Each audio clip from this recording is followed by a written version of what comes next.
Welcome back to my channel for another medium format photography episode.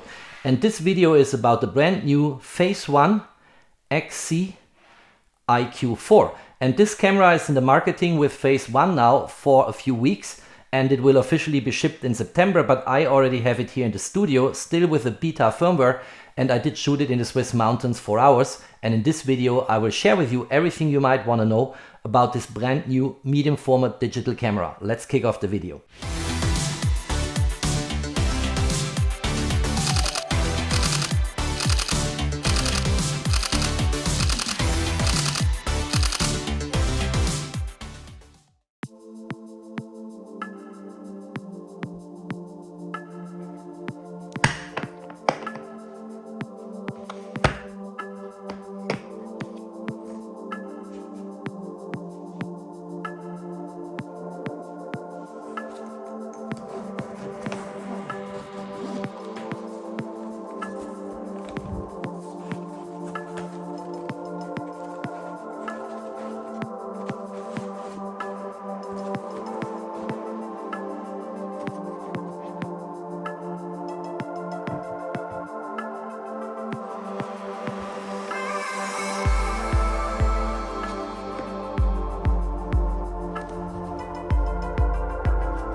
Let's talk about design first, and clearly for a medium format camera like we know it from Phase One, this is a super compact design. I've shot the IQ4 in the past a lot, and you see various videos on my channel about that digital back with 150 megapixel, as we can read here, and you can look them up. I will link them all down below in the info box. But I have several camera bodies for the IQ4. I have the XT camera body, which has shift functionality. I have the XF body, which is a DSLR where you can attach a digital back like the IQ4. I also shoot a couple of Alpa camera bodies, again with shift functionality, and it's very versatile. I even used it on legacy Mamiya film roll cameras with adapters, and there are a lot of things you can do with this digital back here. And this is by far the most compact design I've ever seen in the medium format space if you use a sensor of this size. And that is of course something many people will enjoy. You also see here on this side is a wooden hand grip mounted. It's beautiful, it feels beautiful. I have it nicely in my hand and you can shoot this here. And you also have here now a shutter button, and that shutter button here can be used for live view, for instance. If you half press it, and then if you fully press it down, it will take the shot. We have here a Rodenstock lens, and the Rodenstock lens we are talking about here is the HR Digaron S, and its widest open aperture is an f5.6. Focal length in the medium format system is 23mm. If you would translate this coming from a medium format sensor here and that focal length into a full frame equivalent world, you will end up at 16mm give or take. So that's what we have here, and it's a beautiful camera. It's a compact camera. It has the largest digital sensor available in the market in the digital back. You can of course unmount the IQ4 as a digital back and separate it from the camera body and the Rodenstock lens, and then you get some insight how big this sensor is compared to a full frame sensor, or of course even more to an APS-C sensor. Everything on that new Phase One IQ4 is solidly built and very, very well done. The only difference to the other camera bodies from Phase One to the XF and XT body is that the Rodenstock lens here cannot be unmounted. It's a fixed mounted 23mm wide angle lens, as I said before, corresponds, if you apply the correct crop factor, about to the field of view in the full frame space of 16mm, and that is the ideal camera for architecture and landscape. And they did not allow the lens to be unmounted because they wanted to get the whole camera body really compact, and that is what you get here. It's basically fitting into the palm of your hand, and you can also unscrew the hand grip if you don't like it, but there is no flip screen here for waist level shooting, and that's why I leave the hand grip on all the time. Here's the compartment for memory cards, and we have here a compact flash card, and I was over ambitious in my unboxing video inserting a 2TB card into the Phase One XC. That did not work, it was not accepted, I could not format it, so I scaled it down to 512GB, and on the SD card I use a Sony TUF 512GB, matches the capacity of this one, so I can also use this for backup, for overrun, for all types of different functions I can configure in the menu. Very important for me is the USB-C function here. So you have a port here, it's behind a little door, and that can be used for tethering of course and tethered shooting, but also to charge the camera and, you know, to get other equipment mounted to the camera. And then we have here an HDMI port, also behind a variable door here, you see that. And here you can connect HDMI devices, which is super convenient. You can also mount them here on the hot shoe, which I think is a cold shoe. I have no description about the camera yet because everything will be available in September, but I think it's more a cold shoe than a hot shoe. We'll find out when the specifications are clear to me and the manual. So you can use here a lot of functionality and equipment, in addition accessories you can mount and so on. The camera comes shipped with a tripod plate here. And this one here is Arca Swiss compatible. I could use it without any difficulties when I was shooting it in an Arca Swiss compatible tripod mount. That just works. And the lens is also minimalistic. You do not have a lot of elements here. You just have here a focus ring with a scale and a depth of field scale, and that's basically all. So the camera is very easy to describe and also very easy to shoot. And I will later show a lot of sample images I did shot with that camera. Now let's switch it on because I want to show you that I'm still on the beta version here. So let's switch it on. Then we get here the usual IQ animation. We'll get the Capture One animation in a moment, like we know it from the IQ4. As I said, I shot this digital back on various camera bodies in the past. And here you go. And then it will tell me that I'm still on the beta firm version. And I need to also okay this. See here, it says information, this is beta, okay it, and please take note. There is one point of criticism with these Rodenstock lenses which I really don't like, and that's the lens cap. Look how easily this goes off. There is a dedicated bag in the suitcase you get with this camera where you can carry the camera around. And as I said, it's quite compact. It also fits easily in a usual backpack for photographers. But this lens cap is just a pain. And what I did, I purchased a very cheap lens cap from Hama here. You probably pay about $20 for that, and that perfectly fits on the Rodenstock lens. And then it's no longer coming off. You see that? Now it's really firm and it protects the glass. Well, I have anyway a protector here from Carl Zeiss on top of it, which I typically do for expensive lenses, but this is the much better choice. And I do not understand why Rodenstock, given the price they ask you for these type of lenses, is giving you that tiny little piece of plastic, which probably comes from a 3D printer and is worth absolutely nothing, instead of at least spending $20 on a reasonable lens cap like this one here from Hama. But it is what it is. The rest of the camera, as I said, solidly built, top-notch quality, images coming out of the camera, I will show that in a moment, absolutely terrific, the best of the best. But the lens cap is just a joke. The camera has a lot of functions which you reach by swiping. So if I swipe here, I get, for instance, here the level meter, and I can adjust then the camera on my tripod, just to make one example. Or I can swipe from the other side, and then I get here the frame averaging, which is a famous feature Phase One offers. I show a sample image later, and it basically simulates, let's call it a neutral density filter. Makes water very silky, clouds very silky, and you see this later in the images, and you can adjust this here in all kinds of parameters. You can swipe up here, and then you get the menu. With the XC menu, you have here your IQ settings. Let's quickly go into there. You have white balance.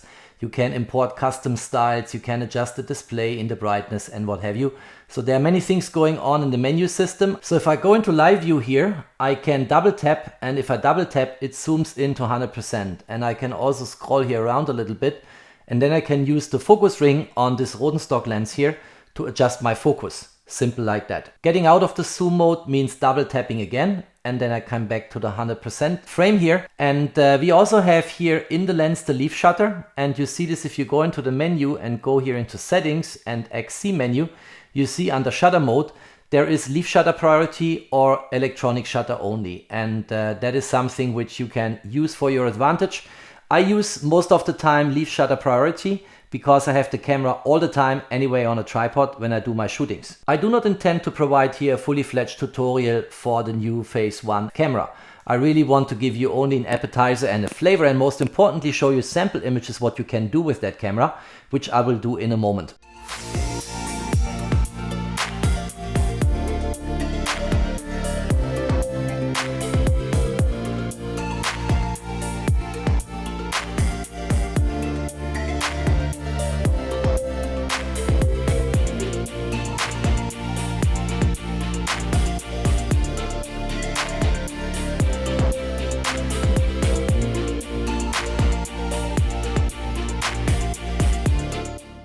Here's the first scene I shot with this new Phase One camera, and you see first of all how wide the field of view is here, because 23mm, as I mentioned before, on the large sensor which is in the IQ4 corresponds in a full frame equivalent setup to a field of view of 15 to 16mm. So it's very wide, and you see here nicely the landscape. This is, by the way, municipality Schwyz in Canton Schwyz in Switzerland, and if I crop in by 100%, you get this incredible amount of detail which the Phase One IQ4 is delivering with that large sensor with 150 megapixels. So that looks quite nice. No matter where I go in, all the images are crisp and clean. You see a lot of details and a lot of things to discover in the scene, which is quite nice, of course. I can also go in here by 200%. Let me take the magnifier here and let me get in here, and you see here, you know, lots of details on this house. And going back into the full frame, we see also how nicely the colors are rendered. And in Capture One you have lens correction profiles, and you see here, if I zoom in into Capture One, you see that the Rodenstock HR Digaron S5.6 23mm is recognized. I can tweak here the distortion if I want, or the sharpness, the light fall off, which addresses vignetting and all of that. So this is quite nice. The next image is about a panorama stitching I did. So it's this one here, and you see in comparison to the previous one, then I get an even larger field of view, and that is something you can of course easily do on a tripod with the Phase One IQ4 on the XC camera body. And again, you have an incredible amount of detail. If I crop in here to 100%, it's still updating. You see all the details in the scene. Let's go to some different place here. Let's go here, and there's a lot going on in these scenes. And I think that's it for that location. I want to show a couple of more locations, give you all the sample images, and the next one will be on Lake Silsee, where I will try the frame averaging in the way I described before when we looked into the menu of the camera.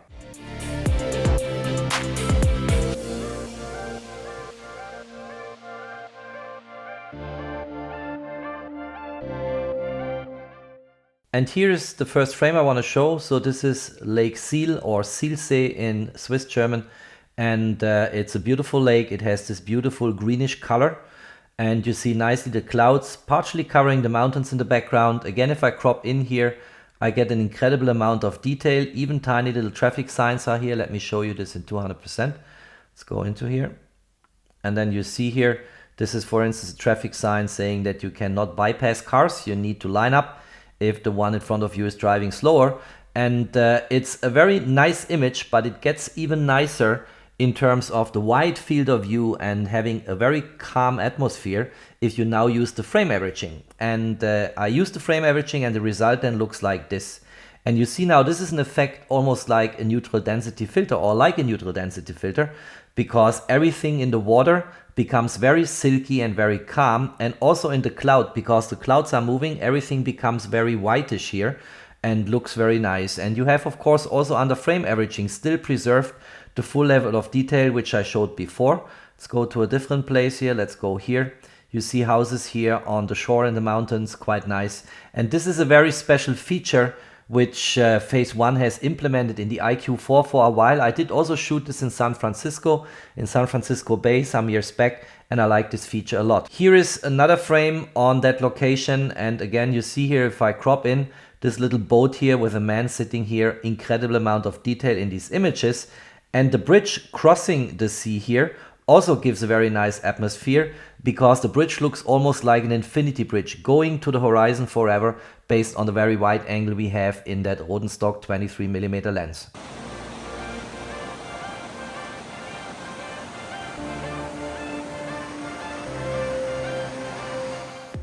Here's the shot from the bridge I just showed in that little clip. This is in a valley in Switzerland.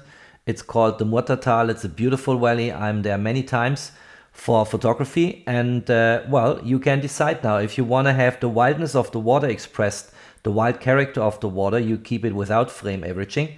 And if you would like to get the water more peaceful and calm, you can do it with frame averaging, and then you get a totally different atmosphere in exactly the same scene.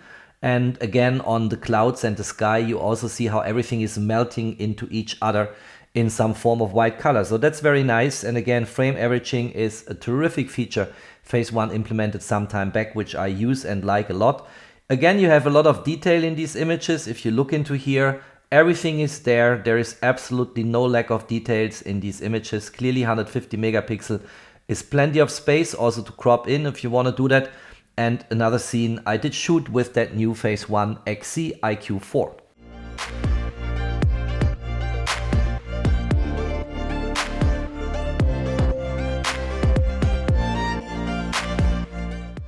Here a very nice picture, in the foreground the grass, and you see how detailed this is. You see everything here. It's almost with a clarity as if you would stand there in front of it and see it with your naked eyes and not in a picture here. Same here, as soon as it updates you see that there is every detail from that grass in front of me in the foreground, and in the background we have famous mountains in Canton Schwyz. So here for instance, this is called der große Mythen, the big Mythen, and then there is the small Mythen next to it. And again, you see all the details here on the mountains. It's a perfect lens for landscape, where it's actually an advantage if you have some foreground like here, higher growing grass, which gives you some perspective and dimensionality into the image. Here again, if you look into that, look here, it's so clear, so crisp, as if you would stand there and see it. A little fence here in the background, also here on the buildings. High clarity, super high sharpness, very well rendered, coloring is very well. I like a lot what's going on here. Here you see two tiny little black dots, and if I use the magnifier for 200% magnification, you see actually here these are parachuters, and even that is recognizable here in the image. So all in, very nice. I like a lot what I see here. I have a couple of more scenes I want to show, and then I will conclude the video.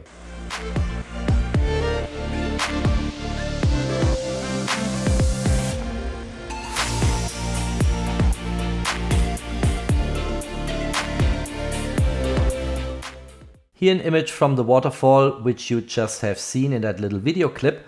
And if I crop in by 100%, this looks really fresh, really nice. And again, look at the high level of sharpness and details you have here. There are also humans in that image, which you hardly see if you crop out, but here they are. Looks like a father and a child. Let me quickly go into 200% here with the magnifier tool, and then you see it here much better. And again, level of detail knocking me out of my shoes. Really nice. Let me crop out here, because on this image I also applied frame averaging again. Have a look first without frame averaging here. See how the water is. And then let's look at the picture with frame averaging. And then you see how the water becomes much more silky. Now the disadvantage on frame averaging is, if you have humans or animals being in the scene, then you have, of course, motion blurriness. So if you look here now at 100%, and let me again go to 200%, so you see this, you see the father is now twice in the image, ghosted, and that is of course the effect you get from frame averaging, but that doesn't ruin the picture, I think. And the silky water here I like almost more than without frame averaging on this image here, but they both have their own character and some charm, which I personally like.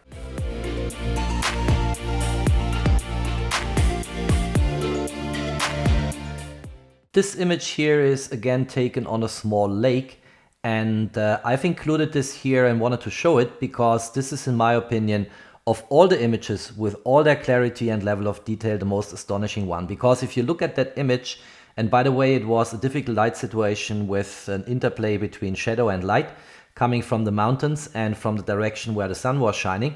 But here, if you look at the horizon, you see absolutely not that there are people. But if I click into that image and crop in by 100%, you actually see here two people. And again, let me apply a 200% magnification here. And then you see there is a guy who obviously was bathing in the water, and there is also a lady in black clothing there. And that is absolutely not recognizable if you crop out. So let me do this again. You see, no trace of human beings in the image, but if you crop into the horizon, then you see these two people here. And that's the amazing thing you have with a 150 megapixel sensor, which renders details so nicely as the Phase One IQ4 sensor. Absolutely amazing, and is really something you can leverage for high detail photography, large dimensional prints, and for your art, which you then hopefully can sell to your clients to amortize a camera of this price tag.